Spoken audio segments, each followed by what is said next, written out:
جیسے ہی تیسرا دن آتا ہے تمہاری قبر کی زندگی کا، جب 3 دن گزرتے ہیں تمہاری ناک کے ذریعے سے پیٹ کی چیزیں باہر آنے لگتی ہیں، ناک اور منہ سے نکلنے لگتی ہیں، اور 40 دن تو بہت دور کی بات ہے۔ جسموں کا خیال کرتے ہو، میں تمہیں بتاتا ہوں اس جسم کی حیثیت کیا، یہ جو چمڑی ہے اس کی حیثیت کیا ہے، یہ جو گوشت پوست ہمارے جسموں پر ہے اس کی حیثیت کیا ہے پتہ ہے تمہیں؟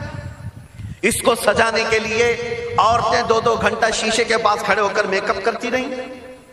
اب عورتوں کی طرف سے یہ میک اپ، لالی پاؤڈر اور کنگھیاں بالوں کو سجاتے رہے، اور تم اپنی باڈی کو بناتے رہے جیم میں جا جا کر کے۔ اب اس جسم کی حیثیت سنو، جس دن روح نکلی تمہارے جسم سے اور جب جنازہ لے جایا گیا، قبر میں تمہارے سب سے عزیز لوگ رکھ کر کے آتے ہیں، تختیاں قبر کی بند کر کے آتے ہیں، اتنی چھوٹی قبر کہ کروٹ لینے کی بھی جگہ نہیں ہوتی، ہاتھ پھیلانے کی بھی جگہ نہیں ہوتی۔ آج اپنے پلنگ پر سو کر کے دیکھو، کسی کا ہاتھ ٹچ ہو رہا ہے تو نیند نہیں آتی، لیکن قبر میں اتنی تاریک جگہ پر، چھوٹی سی جگہ پر، تنگ جگہ پر چھوڑ دیا جاتا ہے کہ مردہ کروٹ بھی نہیں لے پاتا، پھر پلس اس کو اوپر سے نیچے سے پیٹ سے باندھ کر کے رکھ دیا جاتا ہے۔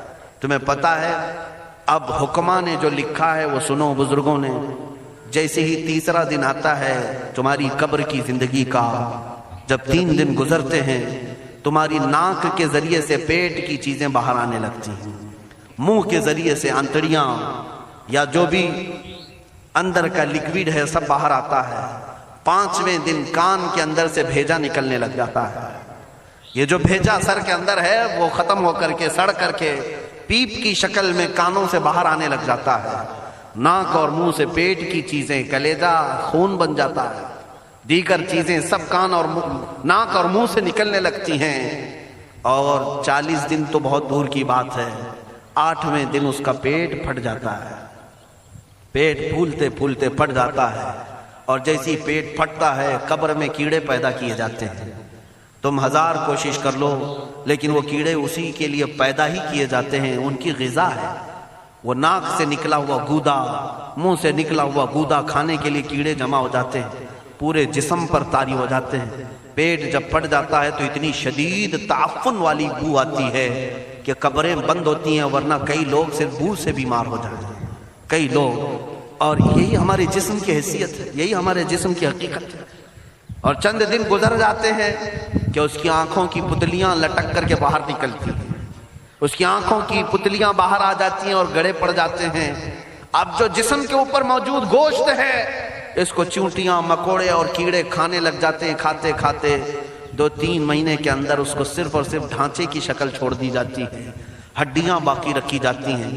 جن بالوں میں تم کنگھیاں کرتے ہیں ان بالوں کی جڑوں میں پیپ پیدا کیا جاتا ہے، ہر بال کی جڑ پیپ بہاتی ہے۔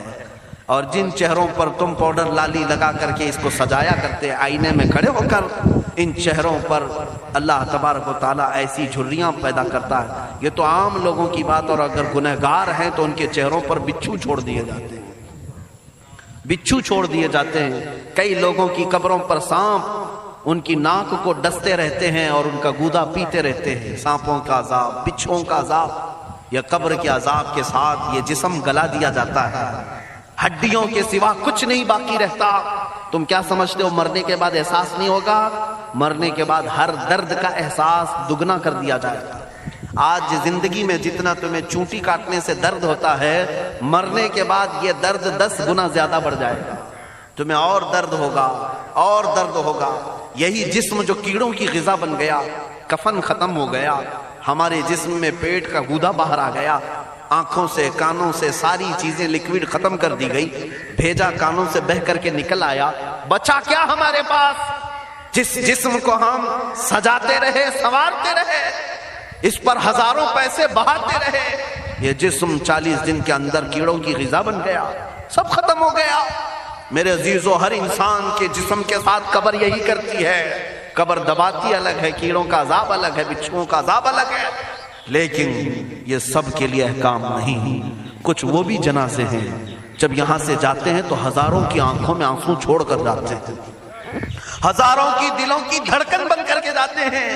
ان کے جنازے جب جاتے ہیں تو اللہ کے ملائکہ بھی، فرشتے بھی ان کے جنازے کو اٹھانے کے لیے زمین پر آتے ہیں۔ یہ کون لوگ ہیں؟ جو اپنے سینوں میں عشق مصطفیٰ کی شمع روشن کیے ہوئے تھے. جینا چاہتے تو مصطفیٰ کے لیے، مرنا چاہتے تو مصطفیٰ کے لیے. فاضل بریلوی نے کیا خوب کہا، لحد میں عشق رخ شہ کا داغ لے کے چلے، اندھیری رات سنی تھی چراغ لے کے چلے. جب قبر میں جاتا ہے ایک عاشق رسول، اسے رکھا جاتا ہے، کفن اس کا بھی ہے، جسم اس کا بھی ہے، لیکن فرشتوں سے بھی کہا جاتا ہے اسے آہستہ سے جگانا، محمد عربی کا غلام ہے، رسول پاک کا وفادار ہے.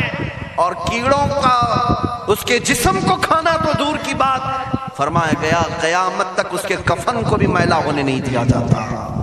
نہ تمہاری آنکھ سے، نہ تمہارے ناک سے، نہ تمہارے چہرے سے کوئی گودا باہر آتا ہے، کچھ نہیں میرے عزیزو.